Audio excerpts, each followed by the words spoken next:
Hello there. I'm Robert Martinez, State Historian of New Mexico. This is New Mexico History in 10 minutes. France had a revolution in 1789, and what happened was there was 10 years of instability and terror after the peasants had revolted against the church, the nobility, the monarchy, and then in 1799, Napoleon Bonaparte came to power and imposed a dictatorship on France. Napoleon, like his descendant Adolf Hitler, was not happy merely having control over France. He wanted to control all of Europe, and he almost succeeded. Two things happened that were similar to what happened to Adolf Hitler in the 1930s and 1940s. Napoleon was resisted by the Russians and by the British. Now, Napoleon wanted to really knock the British out of the game. So what he did in the early 1800s, around 1803, he wanted to impose the continental system on England. And what he was going to do was strangle England economically.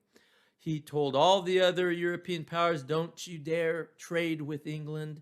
I will punish you if you do. He was quite a powerful and formidable military leader and political leader.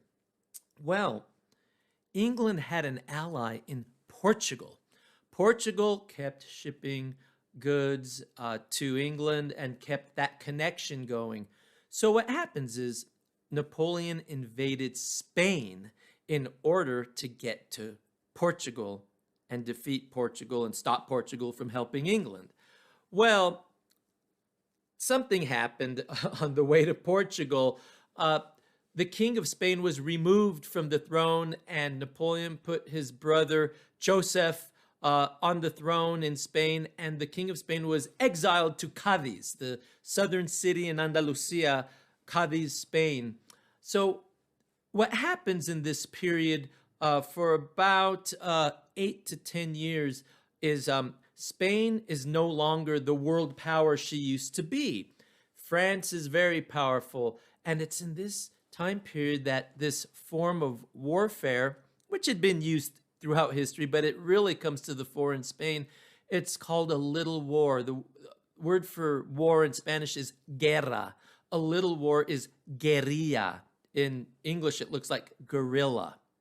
So that's where we get guerrilla warfare. The Spaniards would go to their mountains. They knew their terrain really well. The French didn't. And then they would attack the French military when they didn't know the Spaniards were coming.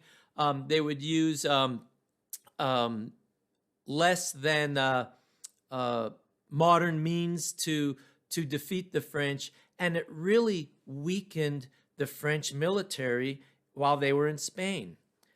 Well, something happens in Spanish law when the king is not on the throne, either by death, there's no succession or assassination. When this happens, all the outlying kingdoms, going back to the ancient fueros or laws of Spain, they have self-rule. They go into self-rule until the king is back on the throne.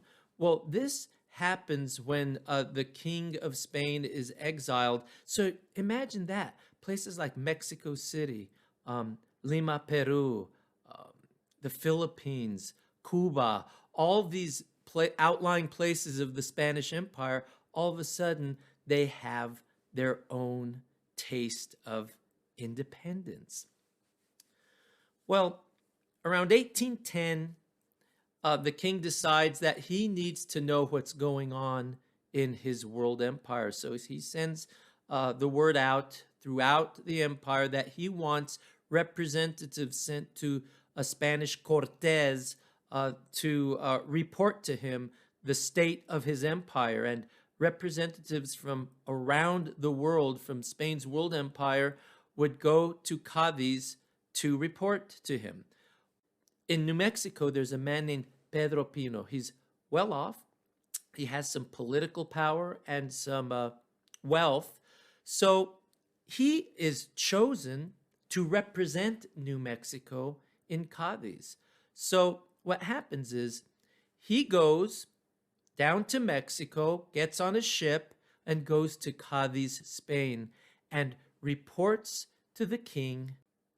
He wanted us to have a bishop so that we wouldn't have to answer to the Bishop of Durango, Mexico, which we had done since the 1600s. So that's one of the things he wanted.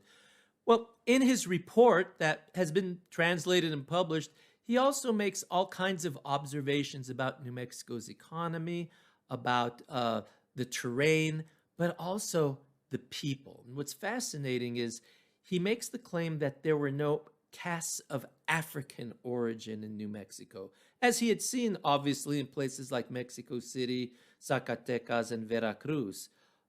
He said that in New Mexico, there are only Spanish and Indian people. He obviously didn't know his history, and he obviously did not have DNA at his disposal, but there obviously were people of African background in New Mexico going back centuries, and they were part of us. They just had become, well, part of us through marriage and through biology. So they were there. He just didn't see them. But what I found fascinating about his report was a comment he made about the Spanish and the Indians. And he was talking about Pueblo Indians mainly. He said, they are indistinguishable from us. We look the same. So there's something going on there in that clearly by 1810, 1811, the New Mexico Hispano population had become really Nuevo Mexicano, no longer really looking like peninsular Spaniards or Españoles, rather looking like New Mexicans. And that's what I interpret his words to mean. So this is Pedro Pino, and he is obviously looking back at New Mexico, but he's looking forward to. He wants New Mexico to move forward as a province of the Spanish Empire. And clearly, New Mexico was part of that system, that colonial system that would eventually create Mexico, and that New Mexico was part of and would still, again, become part of in about 11 years. So Pedro Pino was New Mexico's representative to the Spanish Cortes at Cadiz. He came back, we did not get a bishop, and not much changed. A saying or dicho came down to us from his adventure to Spain to show that things as they were remained and would continue to be so. And it went like this. Don Pedro Pino fue, Don Pedro Pino vino.